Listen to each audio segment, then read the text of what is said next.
BSc first year में पढ़ने वाली एक स्टूडेंट लड़की की शादी तय होती है। शादी तय होने के बाद जो लड़की के घर वाले होते हैं, लड़के के घर वाले होते हैं, वो कहते हैं कि जैसे ही लड़की बीएससी कंप्लीट कर लेगी, अपनी पढ़ाई कंप्लीट कर लेगी, उसके बाद इसकी शादी कर दी जाएगी।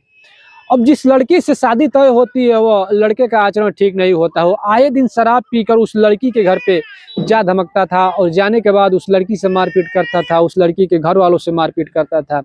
अब ये सिलसिला लगातार होता रहता है। लेकिन 1 साल का समय बीतता है और उस लड़के से तंग आकर वह लड़की उस लड़के से साफ-साफ शब्द में कहती है, मैं तुमसे शादी नहीं करूँगी। अब ये आवाज़ जैसे वो लड़का सुनता है, सुनने के बाद उसके पैरों तले ज़मीन खिसक जाती है और वो कहता है कि मैं शादी करूँगा तो सिर्फ़ तुम्ही से। अगर तुम मुझसे शादी नहीं करोगी तो मैं तुम्हें मार दूँगा, तुम्हें इस दुनिया में मैं रहने नहीं दूँगा। अब ये लड़की उससे शादी करने को राज़ी नहीं होती है और एक दिन वो लड़का नशे के धुत में उस लड़की के घर आता है और घर आने के बाद उससे लड़ाई झगड़ा करता है और लड़ाई झगड़े करने के दौरान ठीक एक चाकू निकालता है और चाकू निकालने के बाद उस लड़की की गला रेत कर हत्या कर देता है। अब वो लड़की सीढ़ियों के सहारे छत से जैसे ही नीचे आती है, उसके शरीर से इतना ब्लड बह जाता है कि उसकी मौके पर ही मौत हो जाती है।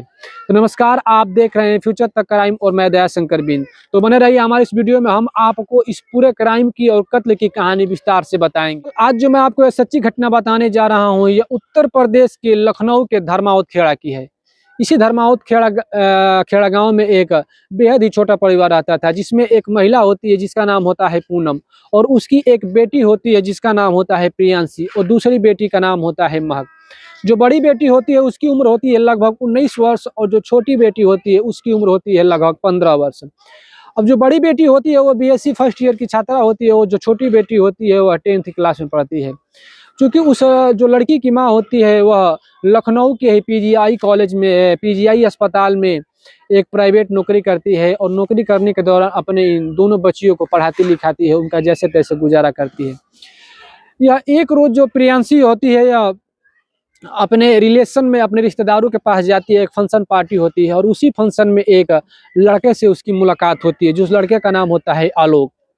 इस आलोक से मुलाकात होने के बाद ये दोनों लगातार बातचीत करने लगते हैं और बातचीत करने के दौरान जो आलोक होता है वह शादी का प्रस्ताव रखता है प्रियांशी के घर वालों के पास, प्रियांशी से। और प्रियांशी भी काफी समय से इस लड़के से बात करती थी, तो सोचती है कि क्यों ना इससे शादी कर ली जाए, लड़का ठीक ठाक है।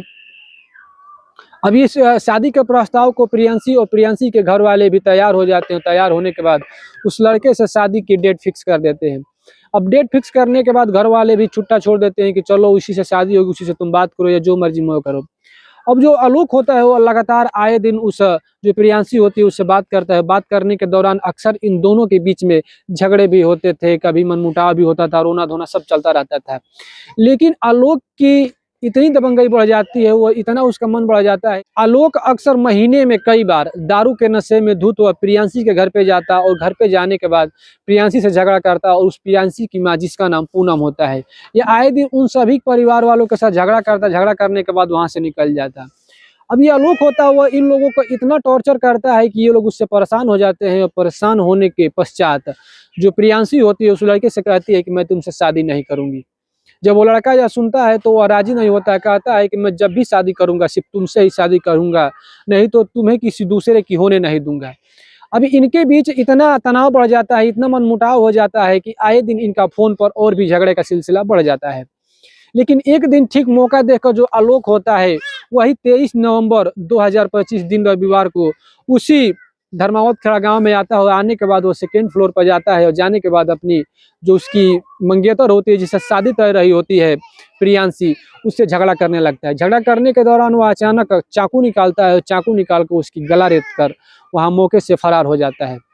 चाकू की गला रेतने के बाद जो प्रियांशी होती है वह लगातार आवाजें निकालती है, चीखती चिल्लाती है, लेकिन उसकी आवाज ज्यादा निकल नहीं पाती। और जो उसकी छोटी बहन होती है महक, वो घर के नीचे होती है और जैसे ही आवाज सुनती है वो बेहताश होकर ऊपर भागती है। जब ऊपर भागती है तो देखती है कि उसकी जो बड़ी बहन है वो सीढ़ियों के सहारे अपना गला पकड़कर नीचे आती है। नीचे आने के बाद जब खून का फव्वारा निकल रहा होता है, उसको महक जो होती है उसकी छोटी बहन, वह एक गमछा लाकर उसके गर्दन को बांधती है। लेकिन ब्लड का रिसाव, ब्लड का प्रवाह इतना तेज होता है कि उसके शरीर से, जो प्रियांशी होती है उसके शरीर से ज्यादा ब्लड निकल जाता है और निकलने के दौरान वह अपने गेट पर ही दम तोड़ देती है।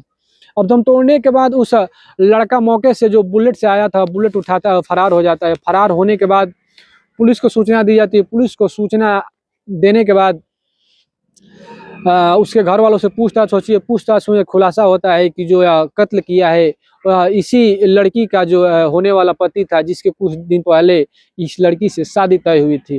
फिलहाल जो आलोक है वो अभी फरार चल रहा है और पुलिस वाले पोस्टमार्टम कर कर उस लड़की को शव को उनके घर वालों को दे दिया है। लेकिन लड़की के घर वाले उस लड़की के शव को उठाने से मना कर रहे हैं, इनकार कर रहे हैं। उनका कहना है कि जब तक उस आलोक को पकड़ा नहीं जाएगा तब तक हम इस लड़की के शव तक छुएंगे नहीं, इसका अंतिम संस्कार तक नहीं करेंगे। लेकिन जो लखनऊ के जो एसपी साहब है, जो कैप्टन साहब हैं, वो लगातार उन परिवार वालों को आश्वासन दे रहे हैं कि आप लोग इस लड़की का अंतिम संस्कार दाह कीजिए, दाह संस्कार कीजिए और उस लड़की को हम जल्द से जल्द 3 टीमें गठित की है और उसको जल्द से जल्द पकड़ लिया जाएगा।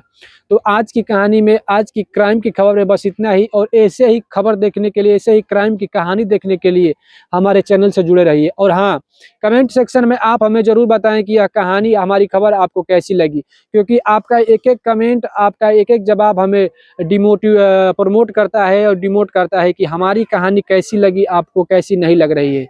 तो ऐसे ही खबरें जानने के लिए हमारे चैनल को सब्सक्राइब कीजिए, लाइक कीजिए, कमेंट कीजिए और शेयर कीजिए। तब तक के लिए हमें विदा दीजिए।